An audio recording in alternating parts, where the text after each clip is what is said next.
하겠습니다. 지금 우리가 요한복음 1장부터 12장까지는 뭐 개략적으로 볼 때 1장은 요한복음 책 전체의 서론이고 그 다음에 2장부터 11장까지는 예수님의 기적과 그 다음에 예수님의 여러 가지 말씀들, 그 다음에 12장은 이제 11장까지가 예수님의 이제 2장부터 11장까지가 예수님의 공사의 얘기죠. 이제 이 세상에 오셔가지고 세상에 나가셔서 여러 사람들을 위해서 그렇게 세상을 위해서 그렇게 말씀을 선포하시고 기적을 행하시고, 그 다음에 12장은 공사역에서 이제 제자 사역으로 이렇게 전환하는 이렇게 징검다리 역할을 그렇게 하십니다. 그래서 11장까지 공사역을 마치시고 그 다음에 예수님이 이제 예루살렘으로 올라오시는 6월절에 올라오셔서 나중에 어린 양의 제사로 이게 제물로 드려지기 위해서 그렇게 이제 오시는 그런 모습들이 그렇게 나오고, 이제 13장부터 17장까지가 이제 예수 제자 되는 사람들하고 직접 관련된 얘기입니다. 그렇게 보시고, 그 다음에 18장부터 20장까지는 이제 체포되고 그 다음에 죽으시고 그 다음에 부활하시고 그렇게 오고, 그 다음에 마지막은 이제 베드로하고 같이 그 양육 명령을 그렇게 내리시는 것을 볼 수 있어요. 그리고 제가 처음에 한 가지 또 말씀드린 것은 사도행전의 2장에서 이제 1장에서 예수님이 약속한 성령을 받을 때까지 아직 세상에 나가지 말고 기다리라고 그렇게 말씀하셨는데, 마태, 마가, 누가복음에서는 그 성령에 대한 어떤 그 상세한 내용들이 그렇게 많이 안 나옵니다. 그리고 마태, 마가복음에서는 거의 뭐 이렇게 예수님이 성령으로 세례받고 그리고 조금 나오시고 그 외에는 안 나오고, 누가복음은 이제 약속한 성령을 받기 전까지는 예루살렘에서 대기하라고 그렇게 나오는데, 오늘 제자 훈련에서 지금 13장부터 17장까지가 제자 훈련인데, 여기서 우리가 또 한 가지 서로 이게 핵심은 서로 사랑하라는 건데, 거기에 너무나 그게 나쁘다는 얘기가 아니고 거기에 너무나 많이 집중해 버리면은 성령을 잊어버립니다. 그래서 제가 제자 훈련의 핵심인 세 계명, 서로 사랑하라, 그리고 또 한 가지는 성령, 이 두 가지를 우리가 꼭 여기서는 해야지. 복음서에서 요한복음에서 성령이 빠져버리면은 사도행전에서 그 오순절날 성령이 왜 그렇게 갑자기 내려오셔가지고 교회를 그렇게 확장시키면서 나갔는지에 대해서 상당히 궁금합니다. 그래서 우리는 요한복음에 성령이 빠져버리면은 신약 성경에서 도대체 성령이 그냥 이렇게 교회를 일으키시고 확장시키는 그런 분이구나, 뭐 그렇게 나타난 결과로서밖에 알 수 없고, 이제 요한복음을 통해서 이분이 오셔가지고 뭐 하시는 분인가에 대해서 오시기 전에 예수님께서 충분하게, 뭐 충분하다고 이제 말이 이상한데 우리는 뭐 계속 끝도 없이 얘기를 해야 충분하지만 좌우간 적어도 예수님이 떠나시기 전에 우리가 알아야 할 만큼은 충분하게 이렇게 알려주신 장면들이 이제 14장부터 16장 그 두 장 사이에 그렇게 나옵니다. 그래서 그 두 가지를 중심적으로 그렇게 보고, 일일이 전부 다는 못합니다만은 그래도 그 두 가지 핵심적 그런 사항을 갖다가 같이 한번 보도록 그렇게 하겠습니다. 그래서 13장부터 17장까지 제자, 이제 세상에서 공사역은 끝났지요. 이제 끝나시고 제자 훈련으로 이제 들어갑니다. 예수님이 이 땅에 오신 목적은 아브라함의 약속, 창세기 12장에서 내가 땅과 백성과 그 다음에 복을 주시겠다고 한 그 약속이 계속 지금까지 유효합니다. 계속 유효해요. 그래서 그 약속을 어떻게 이제 이 땅에 완성시키시고 성취시킬 것인가. 이미 예수님 이 땅에 오심으로써 이게 뭐 끝났다고 봐야 하는데, 그러나 또 승천하시고 나중에 부활하시고 승천하시고 성령께서 오셔가지고 이 약속을, 아브라함에게 하셨던 그 약속이 이제 마지막에는 예수님에 의해서 요한계시록에서 끝납니다만은 그 과정에 중간에 교회를 통해서 하나님의 나라가 이 땅에 계속 확장되어 가는데, 그 과정을 담당하실 분이 예수님의 영이신 성령님이다. 우리가 그 정도로 그렇게 성령님하고 예수님하고 창세기 12장에서 아브라함에게 하신 그 약속이 어떻게 성취되어 가는가, 우리가 이렇게 큰 그림으로 볼 수가 있다. 그런데 그 성령님에 대해서 오늘 요한복음에서 아주 우리가 알아둬야 할 만큼 그렇게 말씀하신다고 그래요. 자, 그러면 먼저 제자 훈련의 핵심은 요한복음에서는 사랑입니다. 서로 사랑하라. 그렇게 나오는데, 이제 이런 것들이 어떻게 해서 흘러가는지. 자, 우리가 지금 예수님이 유월절 제사로 이제 십자가에서 돌아가시기 전에 마지막 며칠 두고 지금 하시는 그런 말씀이기 때문에 이걸 예수님의 고별사라고 그렇게 말씀하십니다. 그리고 이런 대표적인 고별사가 신약의 예수님의 요한복음에서 나오는 고별사인데, 다른 복음서에서는 이렇게 뚜렷하게 구별이 안 되었다고는 못하는데, 이게 중간중간에 다른 일들이 막 이렇게 섞여요. 근데 요한복음은 확실하게 완전히 제자 훈련이 딱 13장부터 17장까지 정확하게 그렇게 그림이 나와 있기 때문에 우리가 구별하기가 굉장히 쉬운데, 다른 복음서는 조금 이렇게 섞어졌어요. 그래서 지금 구약의 전형적인 고별사는 신명기입니다. 신명기는 보통 하루 동안의 그 긴 이야기를 설교식으로 모세가 이스라엘 가나안 땅 동편 땅을 정복 끝내고 서편 땅을 정복하기 위해서, 이제 모세는 그 땅에 못 들어가니까 이제 마지막으로 했던 이야기가 그 땅에 들어가서 어떻게 이 백성이 살아야만 될 것인가에 대해서 33장에 걸쳐가지고 굉장히 길게 그렇게 말씀하십니다. 그래서 신명기의 핵심은 우상. 자, 여호와 하나님을 사랑하고 경외하고 모든 세상의 신 중에서 하나님만은 신이 어디 있겠느냐. 그래서 유일신 하나밖에 없는 여호와 하나님을 경외하고 사랑하라 라는 말 한마디를 각인시키기 위해서 그 긴 신명기를 말씀하십니다. 우리는 신명기를 볼 때 무슨 율법이나 그런 식으로 그렇게 우리가 접근해 들어가면 굉장히 힘들고 짜증스러워요. 무슨 얘기를 그렇게 한 번 끝나면 또 여호와의 규례와 법도와 말씀을 명령을 지키라. 또 좀 있다가 그 말씀이에요. 또 좀 있다. 제가 한번 쉬어보려고 그러죠. 이게 몇 번이나 그렇게 명령하시는가. 나중에 짜증이 나가지고 못 쉬겠어. 왜? 너무나 많아. 그러면 이제 문제는, 핵심은 왜 이렇게 하나님이 모세를 통해서 그 얘기를 그렇게 반복하고 또 반복하느냐, 이게 이제 문제라는 겁니다. 왜? 그래서 제가 굉장히 고민을 했어요. 도대체 이게 뭐냐 하고 이렇게 이제 고민하다가 약간 좀 접근하기 쉬운 그런 걸 하나 발견했어요. 아하, 그렇게밖에 말할 수가 없었구나.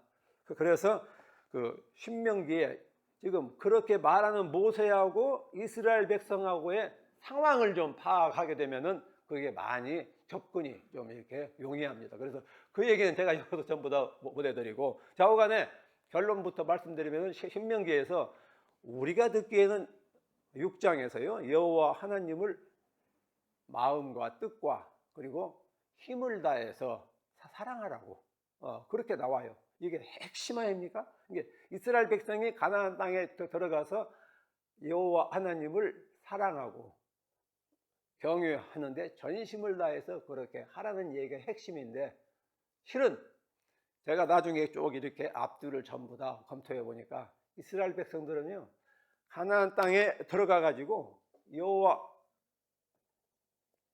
하나님을 전심으로 사랑하고 경외하기가 불가능합니다.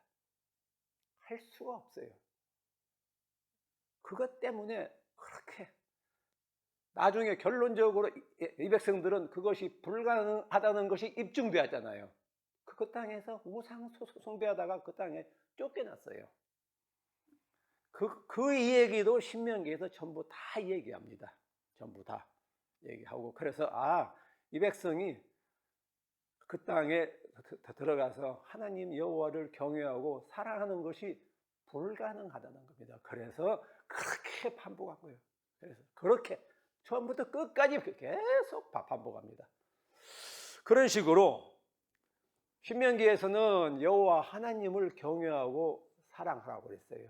그런데 오늘 예수님은 고별사에서 서로 사랑하라고 그랬습니다. 내가 너희를 사랑하는 것만큼 서로 사랑하라. 관점이 조금 다른 것 같아요. 근데 결론은 똑같습니다. 예수님이 말씀하시는 서로 사랑하라는 교회 공동체에서, 예수님 제자 공동체에서 서로 사랑이 없으면은 하나님 사랑은 물 건너 갔다는 겁니다. 이게 다른 공간복음서에서 공통적으로 나오는 그 예수님의 말씀입니다. 이게 그 당시는 이게 모세가 신명기 때 이렇게 그 백성들에게 이 얘기를 해야 될 상황은 그 백성들이 가나안 땅에 들어가서 여호와 하나님을 한 분만 사랑하고 경외하는 것이 불가능하기 때문에 그걸 그렇게 강조했습니다.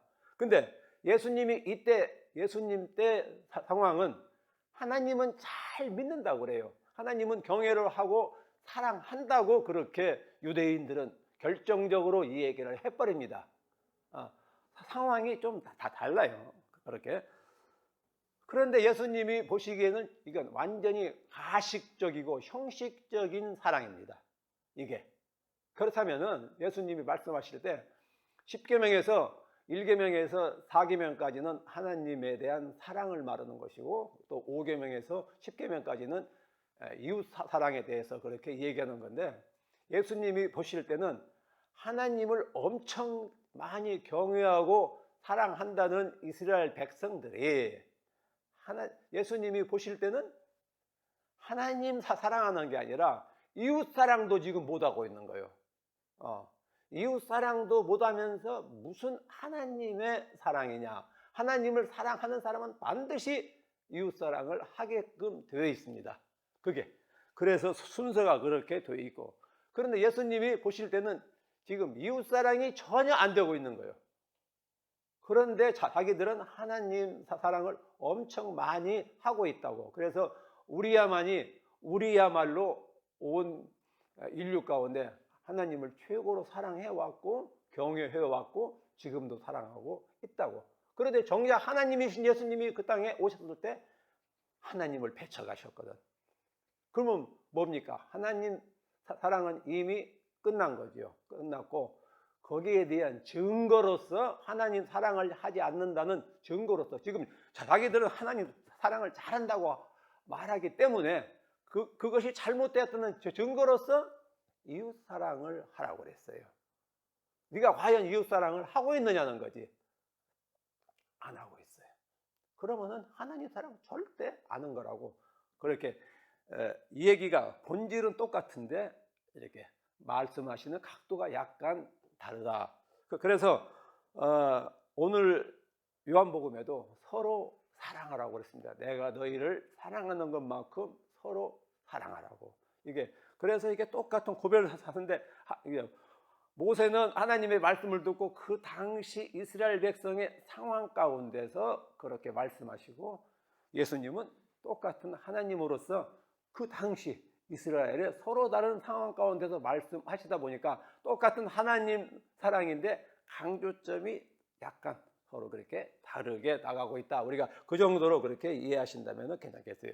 그래서 구약의 고별사에서 대표적인 것이 신명기인데, 어떤 패턴이 있어요. 구약의 고별사나 아니면은 예수님의 제자들에 대한 그 고별사가 패턴이 있는데 대개 가족, 민족들에게 이렇게 둘러싸여 있습니다. 우리가 또 창세기 49장에 야곱의 축복이 나오지요. 12 아들들한테. 그때나 거의 모양이 비슷합니다. 이게 우선 가족들에게, 민족들에게 아니면은 제자들에게 둘러싸여 있어요. 그 양반이. 그래서 둘러싸여 있고, 그 다음에 그 핵심적인 이 얘기는 자기는 떠나니까 남겨진 사람들에게 편안하고 어떤 안위를 주고 염려하지 말라고 그러고, 그 다음에 격려합니다. 그 다음에 요한복음에서 나오는 예수님도 똑같이 제자들에게 그렇게 말씀하십니다. 근심하지 말라, 걱정하지 말라. 내가 반드시 돌아온다고 그렇게 말씀하시고, 그 다음에 가장 핵심적인 것은 신명기에서는 율법에 순종하라고 합니다. 그래서 율법은 뭐 다른 말로 하면 토라지요. 그래서 우리가 보통 율법이라고 하면 좀 부정적이에요. 소극적이고. 왜? 그냥 뭘 하지 말라 하면 큰일 난다. 그런데 하나님의 신명기의 말씀은 그렇게 우리가 율법이라고 정의를 하는 것하고는 조금은 틀려요. 신명기는 하나님이 모세를 통해서 가나안 땅에 들어가서 이 백성들이 당신을 경외하고 사랑하지 않을 것 같거든. 한다고 해요. 하는데 않을 것 같거든. 그러니까 그냥 끝까지 그렇게 이렇게 해라 저렇게 해라 저렇게 해라. 우리 보통 요즘은 어떤가 제가 엄마들 잘 모르겠어요. 근데 저 어렸을 때는 이제 옷을 새로 빨아 입히잖아요. 그러면 요즘이야 그냥 옷 더러워지면 세탁기로 집어 넣어가지고 빨아서 말려서 주면 되는데 우리 때는 그런 했거든. 옷 무명 옷이니까 빨아가지고 또 데리고 이렇게 해가지고 그냥 우물가에서 빨고 해가지고 그거 한번 옷 빨려면 굉장히 힘들어요. 그러니까 어머니가 옷 새로 이제 바꿔 입히면서 야, 이 녀석아, 좀 뛰어댕기지 말고 살살 다녀. 그리고 이런 길은 피하고 저런 길은 피하고 그렇게 해서 옷 좀 깨끗하게 오래 입으라는 겁니다. 그래야 자주 안 빠니까. 그런 생각이 나요. 신명기는. 하나님이 이 백성들을 바라볼 때 기가 막히거든요. 그 땅에 들어가면은 절대적으로 당신 사랑한다고는 말을 하고 할 것 같지만은 못 올 것 같거든.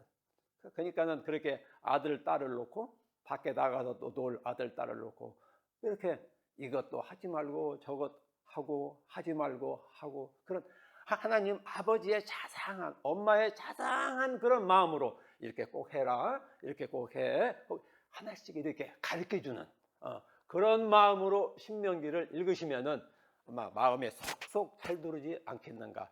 레위기도 마찬가지입니다. 레위기도 그런 마음으로 읽으셔야 돼요. 하나님하고 같이 동행할 이스라엘 백성이 죄짓잖아요. 그러면 이런 죄를 지면 이렇게 제사 드리고 이런 죄를 지면 저렇게 하고 그 다음에 음식도 이런 건 먹지 말고 이런 건 먹고 옷도 이렇게 빨아 입고 또 더러운 거 입지 말고 곰팡이 난 건 입지 말고 집도 그렇게 하라고.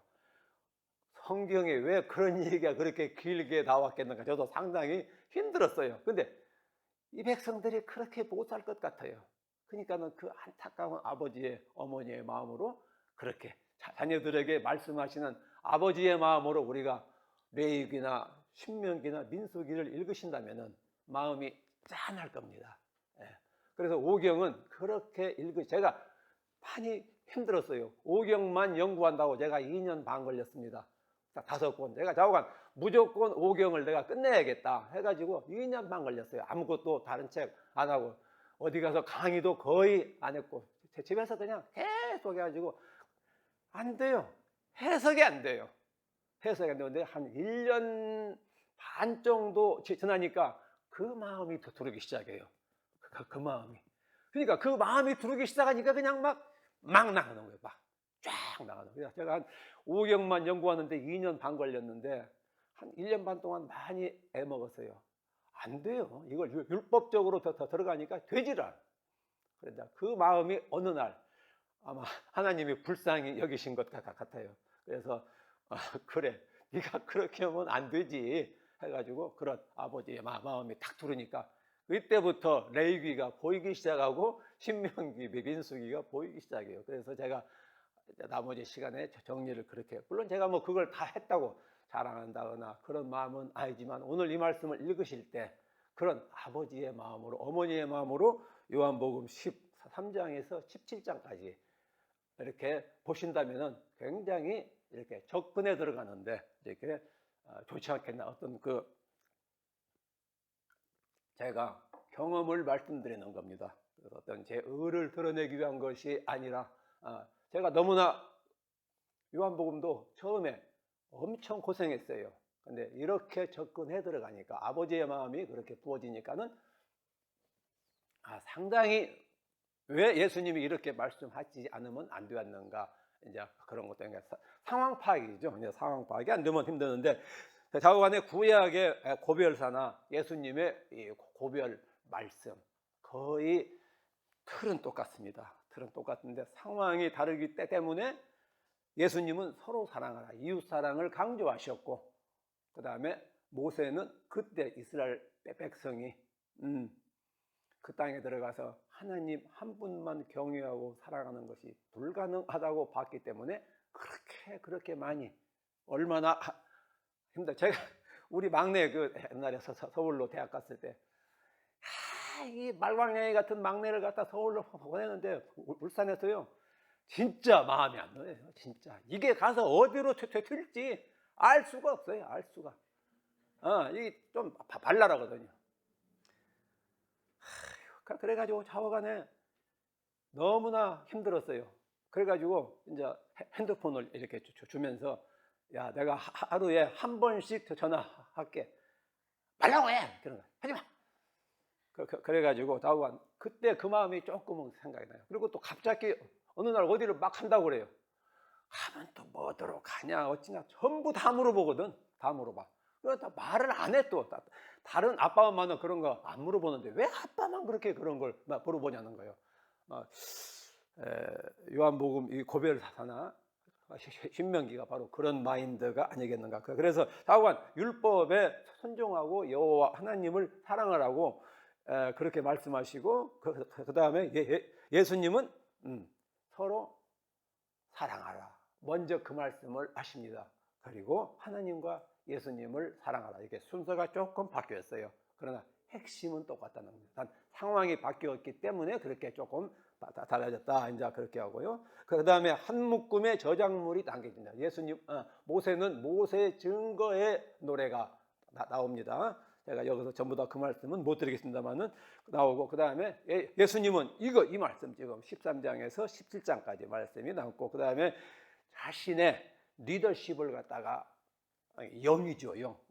하나님의 리더십이라는 것은 영적 리더십을 남겨줍니다. 그래서 모세는 여호수아에게 남겨주고, 이 고별사가 끝나고 예수님이 고난당하시고 부활하시고 그 다음에 승천하신 다음에 성령님이 내려오심으로써 이 땅에 하나님 나라의 사역이 이제 예수님으로부터 제자들에게 넘어갑니다. 그렇게 해서 이게 거의 아주 똑같이 그렇게, 이것 보통 우리가 섬김의 제도력이라고 그렇게 하죠. 그 다음에 12지파를 위한 축복 기도가 나오고, 17장에서는 예수님이 그 제자들을 위해서, 우리가 보통 이 기도를 대제사장적 기도라고 합니다. 왜 이렇게 하는 거니? 제사장은, 선지자는 하나님의 대언자로서 하나님이 이 백성이 뭘 잘못하고 있는가에 대해서 백성들에게 말씀하시는 그런 분이고, 제사장은 백성들을 대신해 가지고 하나님에게 용서해 달라고, 이렇게 좀 잘 해주시라고 그렇게 기도하시는 분이 이제 그 제사장인데, 우리가 예수님이 바로 그런 대제사장적인 입장에서 제자들과 그 다음에 올 교회를 위해서 그렇게 기도하시는 것이 이제 17장입니다. 그래서 우리가 개략적으로 이런 윤곽을 놓고 이제 요 마인드를 가지고 우리가 들어가서 보면은, 예수님이 왜 이런 말씀하시고 왜 성령님에 대해서 왜 말씀하시지 않으면 안 되었는가? 우리가 그걸 알 수가 있죠. 왜? 이 사람들이, 제자들이 들어가면 알지만 너무나 걱정을 해요. 3년 동안 따라다니면서 뭔가 한번 해보려고 그랬는데 죽으러 가신다 이거지. 말도 안 황당한 거지요. 그러니까 그냥 뭐 여러 가지 질문들이 막 나오고 터지고 이제 저는 그걸 갖다 돌발 사태라고 그랬어요. 예수님이 서로 사랑하라라는 그 얘기 계명을 주시고 어떻게 사랑할 것인가에 대해서 말씀을 하셔야 하는데 이게 13장에서 서로 사랑하라. 내가 너희를 새 계명을 주느니 서로 사랑하라. 내가 너희를 사랑하는 것만큼 너희도 사랑하라고 그렇게 계명을 주시고 나서 그러면 이 제자들이 하나님이 말씀하시는 사랑이 뭔지 모르잖아요. 모르기 때문에 당연히 하나님이 말씀하시는 사랑이라는 것이 무엇인지 그 사랑의 열매가 무엇인지에 대해서 이제 다음 얘기가 나와야 하거든. 그런데 중간에 13장에서 서로 사랑하라 그러고 15장에서 뭐가 나옵니까? 이제 포도나무와 가지 비유가 그렇게 나옵니다. 이게 이제 사랑 얘기거든. 그런데 14장이 중간에 퍽 들어와요. 그러면 이게 뭐냐 해가지고 제가 이렇게 이제 책을 읽어보니까 여러 신학자들이 왜 14장이 여기에 들어와 있는가? 어떤 사람은 이거 뭔가 잘못된 거라. 그러나 어떤 사람들은 이게 여기에 14장이 여기에 위치하는 것이 맞다라는 거죠. 해가지고 좀 이렇게 논란이 있는 것이 이제 요한복음 14장입니다만은 아주 정확하게 그 위치에 들어와 있어요. 왜냐하면 사랑의 계명을 주셨으면은 서로 사랑한다는 것이 무엇인지에 대해서 정확하게 말씀을 해주셔야 하거든. 근데 이 얘기가 14장에서 나와야 할 것이 15장에서 나온다는 겁니다. 그러면 14장은 뭐냐? 그래서 서로 나 이제 곧 갔다가 나는 곧 이제 하나님의 영광을 위해서 내가 떠나는데 하니까 그냥 베드로부터 시작해가지고 질문이 나오기 시작해요. 갑자기 돌발 사태가 막 벌어지는 거예요. 이게 막 질문이 나왔어요. 그러니까 그 질문에 우선 대답을 해주셔요. 그것이 이 얘기가 14장에서 나옵니다. 그리고 나서 15장에서 이제 사랑이라는 것이 뭔지에 대해서 예수님은 포도나무고 제자들은 가지다. 이런 식으로 해서 사랑이라는 것이 뭔지 거기에서 그리고 왜 그렇게 사랑하지 않으면 안 되는가에 대해서 그렇게 이제 말씀을 해 나가세요. 우리가 그런 그 큰 개념을 잡고 이렇게 읽으시면은 14장에서 왜 그런 아주 그냥 격렬한 논쟁은 아니지만은 막 이게 질문이 왔다 갔다 그렇게 나오는데 예수님의 그 제자 교육 과정에서 왜 이런 일이 이렇게 발생하시는가? 우리가 보통 설교다 아니면 어떤 뭐 훈련이다 그러면 제자들은 가만히 있고 앞에서 얘기한 사람만 계속 얘기합니다. 근데 14장은 그렇지 않아요. 막 얘기가 서로가 왔다 갔다 그런 과정에서 제자들이 이렇게 훈련을 받고 알아가는 거죠. 자, 그런 마인드를 가지고 우리가 13장, 14, 15, 16장까지 끝내고 그 다음에 17장에서는 이제 마지막으로 이 제자들과 그리고 제자들 다음에 오는 교회를 위해서 기도하시면서 모든 것이 끝납니다. 그래서 이제 이렇게 제가 지금 신명기하고 이렇게 요한복음하고 이렇게 한번 거의 같이 이건 뭐 제가 만든 것은 아니고 신학자들이 이렇게 구분을 해놨어요. 제가 볼 때 참 좋아가지고 이렇게 여기다 이렇게 집어넣고 같이 우선 보고 넘어갑니다. 그래서 결론적으로 신구약 고별사의 공통적 핵심은 뭐니 지도자가 떠난 후에 백성들이나 제자들이 어떤 식으로 이 땅에서 하나님과 이웃을 사랑하면서 살아가야만 될 것인가? 그런 것이 이제 공통점이죠. 자, 그러면 우리가 상황 체크를 한번 해보겠습니다. 내용은요 우리가 다 할 수가 없어요. 그래서 제가 상황 체크를 해나가면서 왜 그런 말들이 오고 갔는가 그걸 한번 같이 보겠습니다. 자, 예수님은요 이제 우리가 13장에 딱 들어가면은 세족식이 나옵니다. 근데 세족식이 나오기 전에 예수님이 떠나시기 전에 제자들을 사랑하사 끝까지 사랑하셨다고 이 말씀이 세족식 전에 딱 깔려 있습니다. 그러니까 예수님이 세상을 떠나시기 전에 제자들을 사랑하사 끝까지 사랑했다. 이 끝까지 사랑했다는 것은 참 그게 어려운 말 같아요. 제가 철없이 아내 처음 만났을 때 고등학교 3학년 때 말기에 처음 만나고 얼마 있다가 뭐 때문에 제가 그렇게 얘기했는가를 모르겠어요. 나는 당신을 끝까지 사랑할게. 그렇게 얘기했어요, 제가. 근데 그 끝까지 사랑한다는 얘기도 그때 뭔 말인지 아무것도 내가 그때 무슨 연속극을 봤던 것도 아니고 아무것도 모르는데 아이 여학생 만나가지고 한 6개월 후에 이제 졸업하고 둘이 뭐 이렇게 같이 뭐 얘기하다가 내가 끝까지 나는 당신 사랑한다고 그랬어요. 지금 생각하면은 왜 그때 그렇게 얘기를 그렇게 했는지 모르겠어요. 근데 그 말 한마디 때문에 제가 지금 자하관 많이 고통을 받고 있어요. 고통을. 정말 고통받고 남자가 한마디 했으면 끝내야지. 땀만 먹으면 안 되지요. 그때 왜 그렇게 했는지 어서 연속극 봤다거나 소설책 보고 따온 것도 아닌데 그렇게 얘기했어요. 근데 그것이 나중에 보니까 성경적인 말씀이더라니까. 내가 성경 요한복음에서 예수님이 세상을 떠나시기 전에 제자들을 사랑하시자 끝까지 사랑하. 이게 좋은 말이었구나. 제가 그렇게 한번 봤습니다. 그래서 세족식 하기 전에 그렇게 말씀하십니다. 그래서 그 사랑이라는 것이 결론적으로 죽음으로 끝냅니다. 이 교회를 위해서. 저는 그렇게는 못하겠지만은 좌우간에 그래요. 그래서 그렇게 세족식이 끝나고 이제 새 계명을 주셨어요. 서로 내가 너희를 사랑하는 것만큼 너희도 서로 사랑하라. 그리고 인자가 영광을 선포했는데 이것은 예수님이 십자가에 못 박혀 돌아가심으로써 하나님이 세상을 이처럼 사랑하신다는 하나님의 사랑의 본질을 십자가에 의해서 선포하십니다.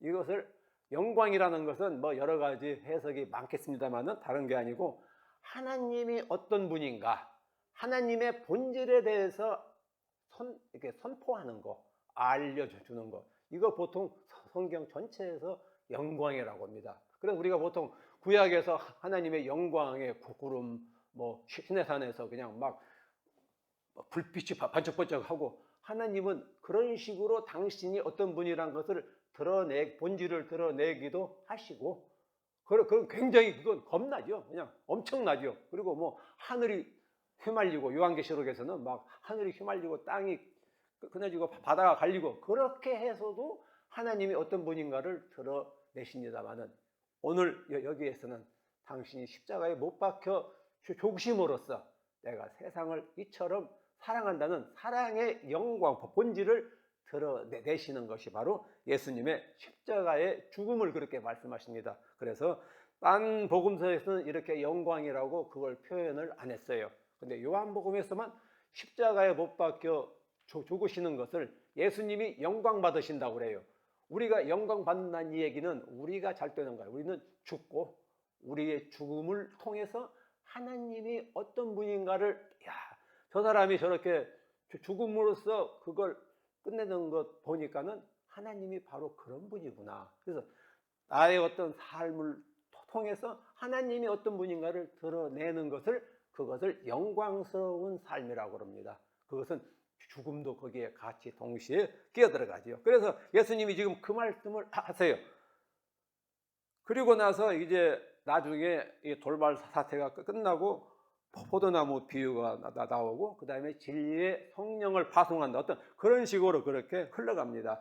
그러고 나서 이제 제자들에게는 섬기고 사랑하고 그 다음에 나중에 성령에 의해서 공동체가 형성될 거라는 거, 그런 얘기를 그렇게 하시고 그 다음에 떠나신 후에 아버지께서 기뻐하시는 열매를 맺어가지고 하나님께 영광 돌려라. 이런 식으로 지금 예수님은 이 얘기를 해 나가시려고 그렇게 계획하고 또 그렇게 해 나가십니다. 결론적으로. 근데 제자들은 가장 먼저 사태가 발생한 것이 가룟 유다가 예수님을 팔기 위해서 밤에 나가셨습니다.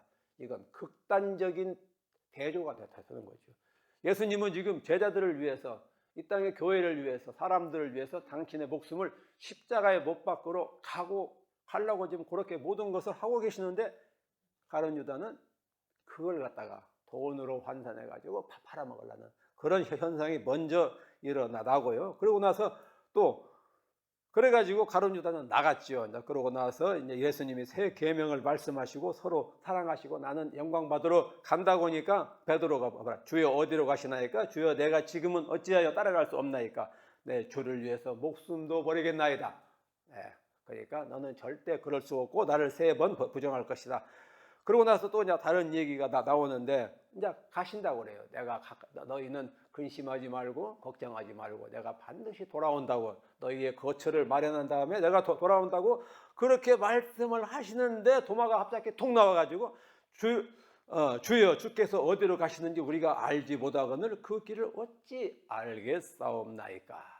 또 이렇게 또 전혀 그러니까 지금 예수님이 갔다가 다시 오신다는데 그 길을 우리가 알 수가 없다. 아마 이게 5절 같은데요. 제가 잘못 적었어요. 그러니까 나는 길이요 진리요 생명이니 나로 말미암지 않고는 아버지께 갈 자 없다. 그렇게 이제 태자들이 무슨 얘기하면 답하시고 그 다음에 또 그러고 나니까 또 빌립이 주여 아버지를 우리에게 보여달라고. 예수님을 봤으면은 아버지를 본 것하고 똑같다고 지금 계속 말씀하시대요. 아버지가 일하시니 나도 일하신다. 아버지가 나를 사랑하시기 때문에 나에게 생명과 심판권을 다 주셨다고. 저 앞에서 계속 얘기했어요. 그리고 내가 아버지로부터 왔고 아버지께 다시 간다고 했는데 이렇게 지금 옛날에 한 얘기 다 까먹고 또 주여 어디로 가시는지 우리가 알지 못하거늘 그 길을 어찌 알겠사옵나이까. 그러고 나서 나중에 또 빌립이 주여 아버지를 우리에게 보여주소서. 예수님이 볼 때는 기가 막힌 거죠. 이미 다 얘기가 거론된 사항들인데 그 다음에 유다가 주여 어찌하여 자기를 우리에게는 나타내시고 세상에는 아니하려 하시나이까. 지금 예수님이 사랑하라고 그러고 사랑 얘기를 하려고 그러는데 이렇게 14장에도 이렇게 질문이 왔다 갔다 계속 그래요. 그래서 저는 이걸 갖다가 돌발 사태라고 그렇게 제가 한번 이름을 지어봤습니다. 그래서 13장에서 사랑의 계명 얘기가 나와가지고 15장으로 바로 들어가야 하는데 이렇게 돌발적인 질문들이 막 튀어나오고 이런 질문은 해서는 안 될 질문들이거든요. 근데 왜? 이미 다 이 얘기가 된 상황이니까. 그래서 이 질문에 대해서 대답하시고 마무리를 하시면서 성령 얘기가 나옵니다. 이런 과정에서 그래서 제자들이 지금 이러고 있어요. 그러니까 이제 엄청나게 근심을 하고 예수님을 3년 동안 따라다니면서 뭔가 나름대로 기대를 하고 있었는데 그렇게 이것들이 전부 다 무너져 버리니까 실망이 되고 그러니까 이런 질문들이 계속 나오고 그래서 이제 나중에 나와 똑같은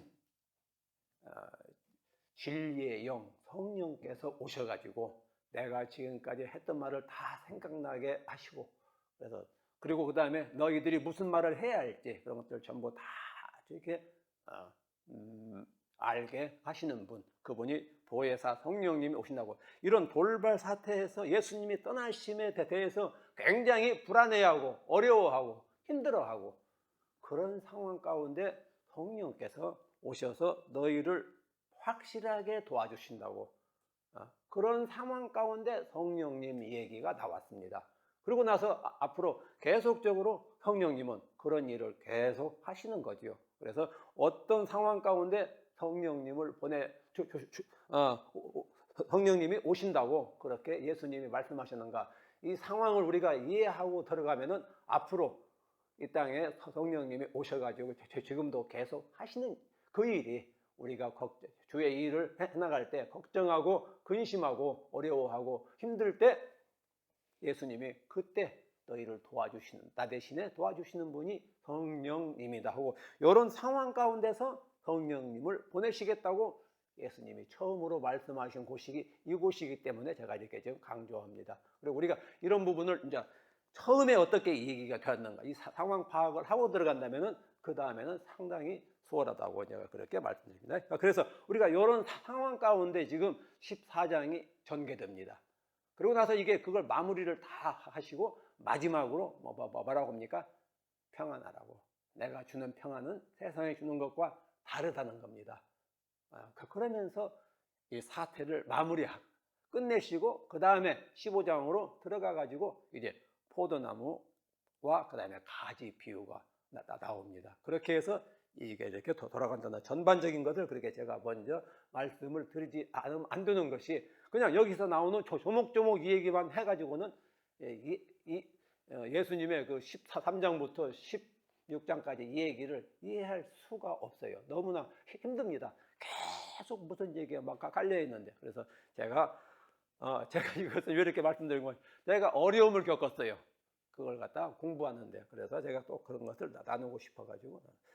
그 다음에 또 이것도 계속적으로 나중에 이제 하도 보채니까 예수님이 그래 조금 있으면 내가 십자가에서 죽게 되고 그러니까 너희가 나를 보지 못할 거지만은 조금 있으면 나를 또 본다. 그렇게 이 얘기를 하세요. 그러니까 지금 제자들의 머릿속은 완전히 이게 지금 혼란 속에 빠져 있어요. 혼란 속에. 그러니까 제자들이 아니 그 조금 있으면 나를 보지 못하고 또 조금 있으면 나를 보리라 하시며 또 내가 아버지께로 가미라 하신 것이 도대체 이게 무슨 말씀이냐? 조금 있으면 하신 것이 무슨 말씀이냐?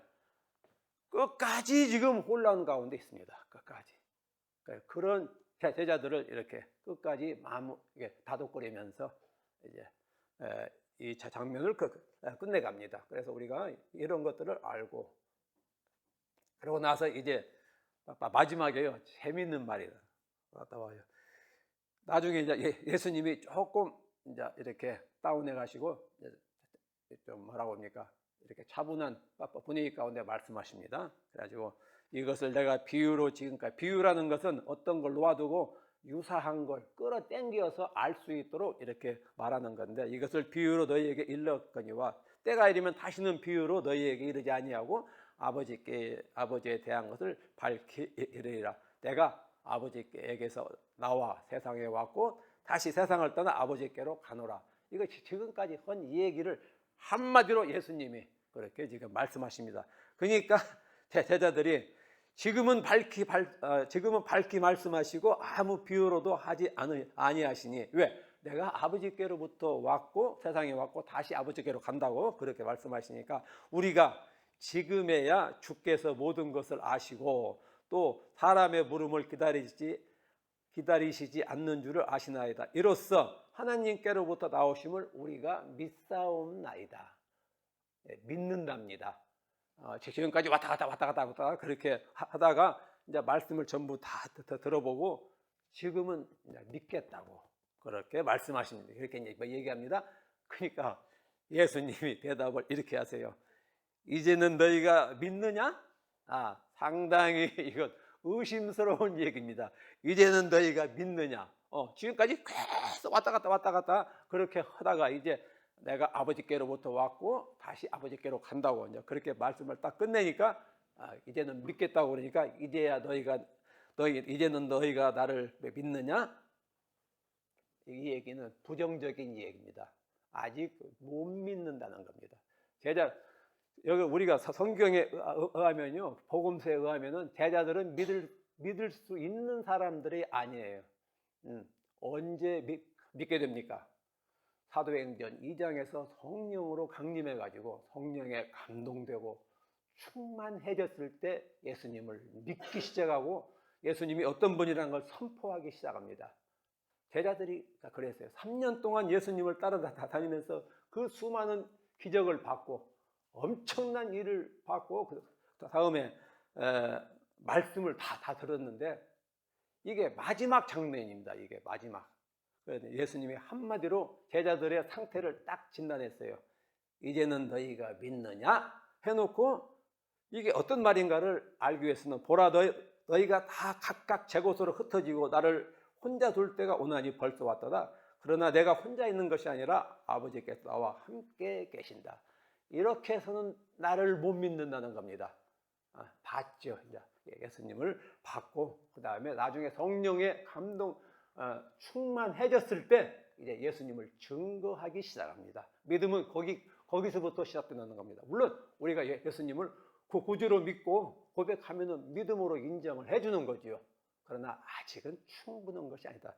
이제 예수님을 믿고 성령으로 충만함으로 말미암아 세상에 나가서 생명 걸고 예수님을 증거했을 때 우리가 그게 이제 믿음이라고 우리가 그렇게 그게 구원받은 사람들이 할 일이다. 그렇게 말하는 것이 맞지 않겠느냐. 왜 그러는 거니? 오늘 예수님이 말씀했어요. 이제는 너희가 믿느냐라고. 이게 좀 반문이죠. 아직은 아니다라는 그런 얘기입니다. 그 뒤에 나온 말씀으로 봐서요. 그래 놓고 이제 이 제자들을 위해서 이렇게 기도하시는 그런 모습을 볼 수가 있겠습니다.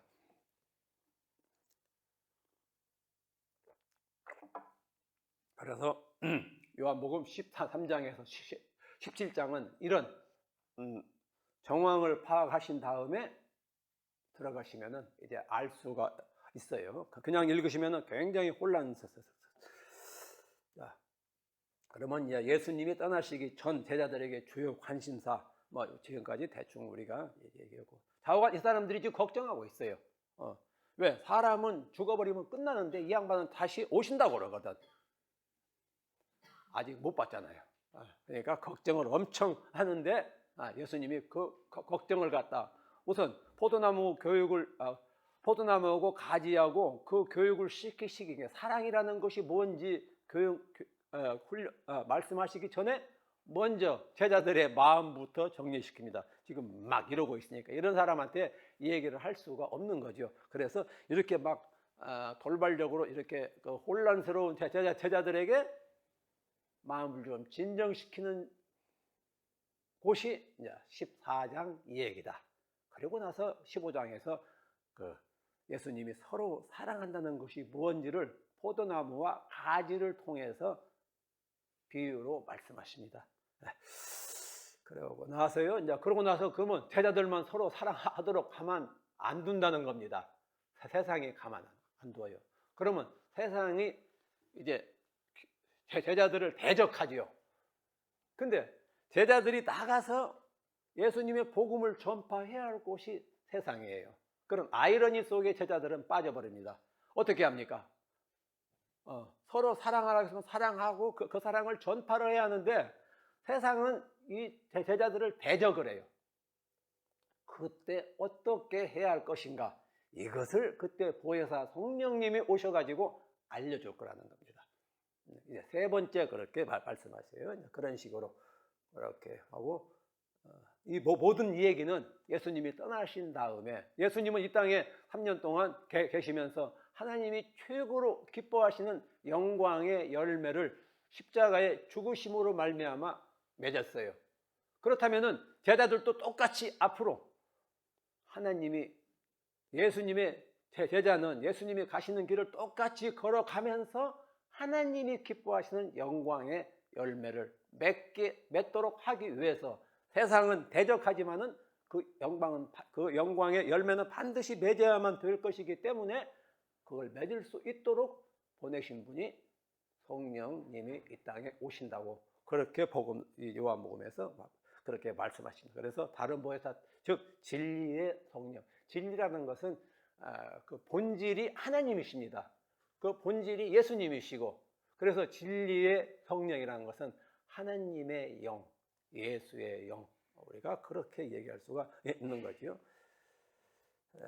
그리고 이 다락방 보통 교훈이라고 그러죠. 그것은 사랑으로 시작해서 사랑으로 끝나는 사랑의 메시지다. 그렇게 얘기할 수가 있습니다. 그래서 6월 전에 예수께서 자기가 세상을 떠나 아버지께로 돌아가실 때가 이르신 줄 아시고 세상에 있는 자기 사람들을 사랑하시되 끝까지 사랑하신다. 그렇게 해놓고 이제 17장 마지막 기도에서 내가 아버지의 이름을 그들에게 알게 하였고 또 알게 하리니 이는 나를 사랑하신 사랑이 그들 안에 있고 나도 그들 안에 있게 하려 하는 게 하나님의 요한복음에서 예수님의 마지막 말씀은 사랑으로 시작해서 사랑으로 끝난다. 그러니까 그 안에 있는 모든 것들은 예수님의 이 사랑이 어떻게 이루어져서 하나님이 기뻐하시는 열매로 맺어질 수 있을까? 이제 그런 얘기들이 그렇게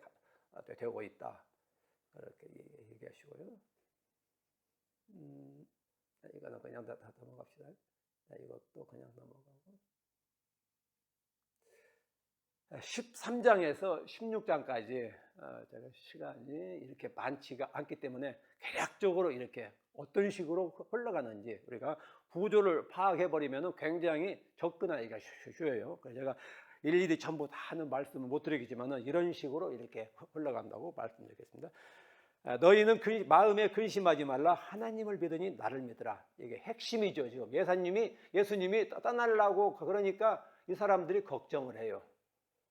그러면 이 걱정되는 사람들에게 어떤 식으로 예수님이 위로하시고 진정시키신 다음에 떠나셨는가? 이 얘기가 이제 13장에서 17장까지의 얘기라는 겁니다. 그래서 맨 처음에 관계와 예수님과 제자들의 관계는 스승이신 예수님이 제자들의 발을 씻기는 관계, 바로 예수님, 이게 제자 공동체의 본질은 앞서가는 사람이 나중에 오는 사람들의 발을 씻기는 섬김의 관계. 이게 우리가 뭐 잘 아시죠? 유대에서는 종들에게도 같은 유대인들끼리는 종들에게도 발 씻기는 것은 않는답니다. 이제 그런 건데, 그런 관계라고. 그러니까 이건 혁명적이죠.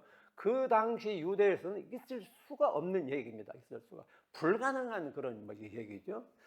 그래서 그런 관계라는 것은, 그 관계는 그런 관계인데, 이게 앞으로 예수님과 제자 공동체 관계는 이게 세상 사람이 불가사의하는 관계다.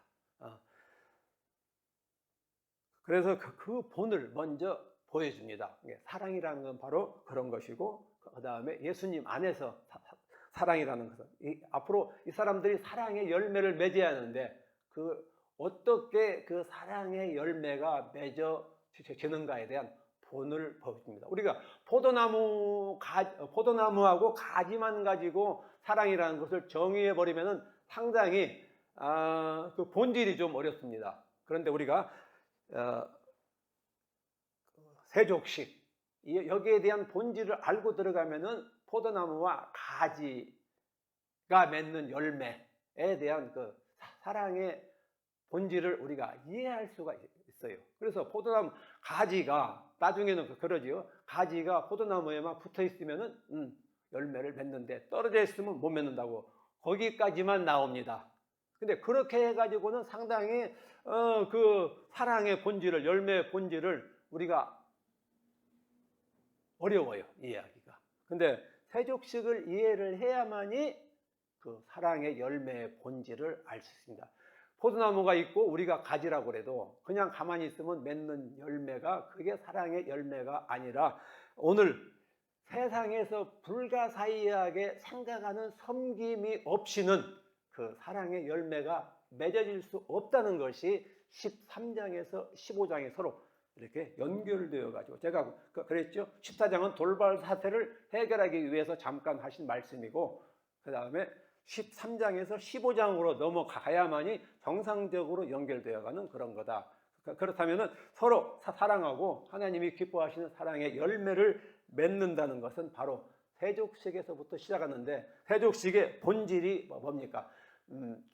주인도 그 당시에 종에게 안 시키는 그런 섬김을 가지고 서로가 섬겼을 때 하나님이 기뻐하시는 사랑의 열매를 맺는다. 상당히 두려운 그런 말씀입니다. 아주 두려운 말씀이에요. 우리가 거기까지 어떻게 할 수가 없다고 보면 좀 이상하지만은, 좌우간 그렇게 해야만이 포도나무에 맺는 달려있는 가지에 열매가 탐스럽게 맺고, 그래서 농부이신 하나님 아버지가 기뻐하는 열매를 맺는다 해서, 우리는 반드시 포도나무만 따로 보지 말고, 제가 여기서 말씀드리고 싶은 것은 세족식, 끝까지 사랑한다는 예수님의 말씀 직후에 나오는 세족식의 본질을 우리가 알고 들어간다면은 요한복음 15장에서 나오는 포도나무와 가지에 비해서 열매가 어떻게 해서 맺어지는가. 결론적으로 우리 가지는 열매만 맺습니다.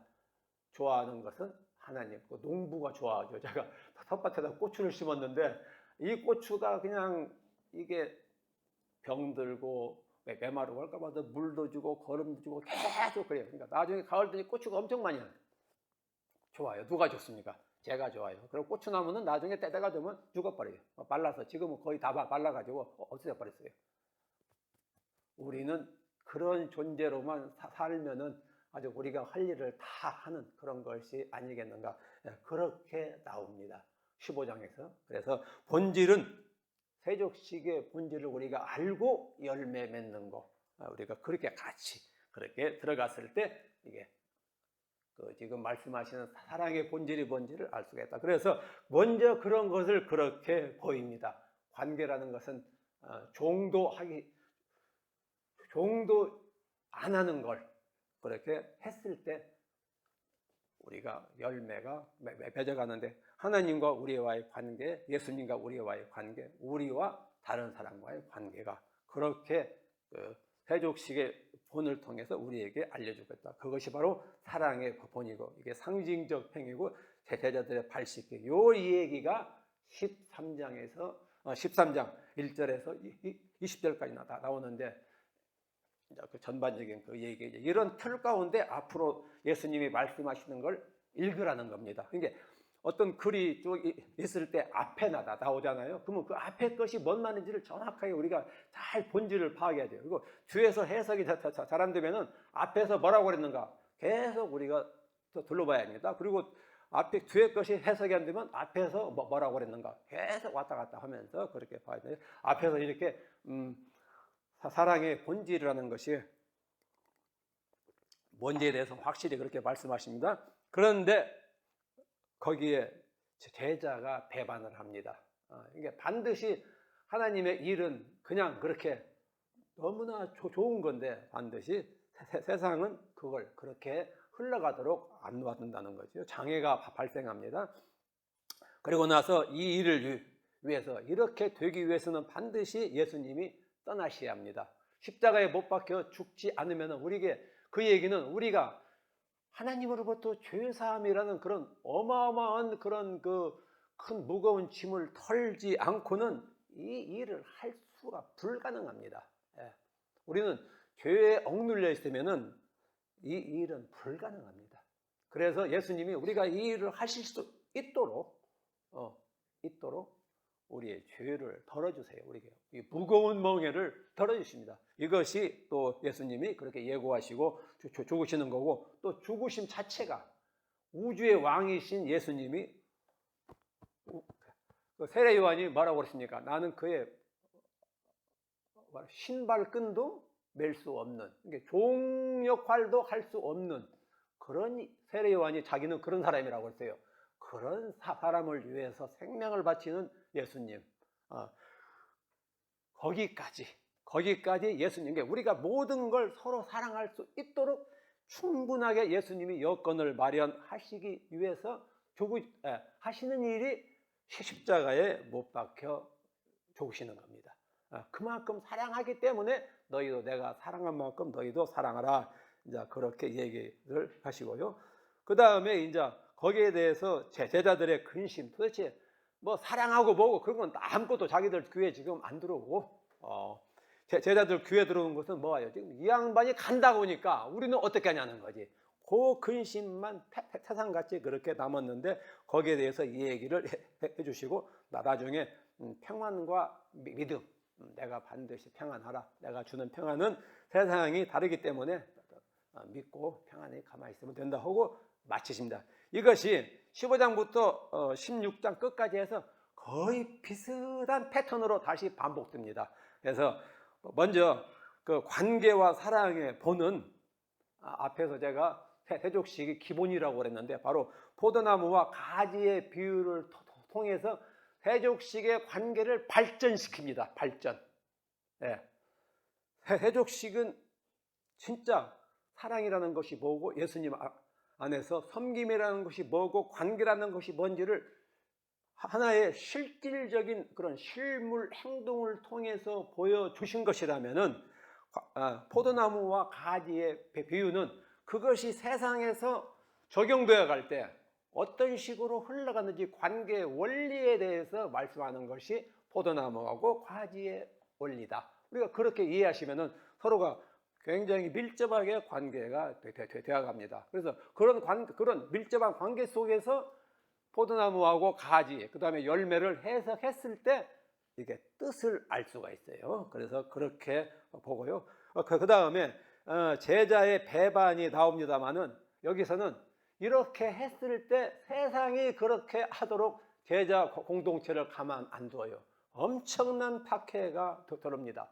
그 얘기가 이제 16장 4절에서 15절까지 계속적으로 나와요. 세상이 엄청스럽게 박해하는데 그때 성령께서 오셔가지고 모든 걸 정리해 주신다고 또 말씀하십니다.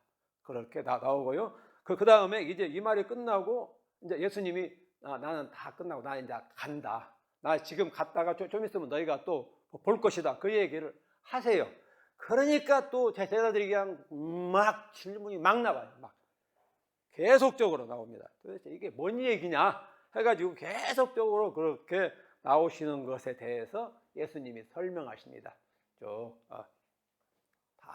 지금은 해산의 고통 같은 엄청난 고통이 있겠지만은 그러나 나중에 너희들이 나를 봤을 때 모든 것이 정리가 될 것이다.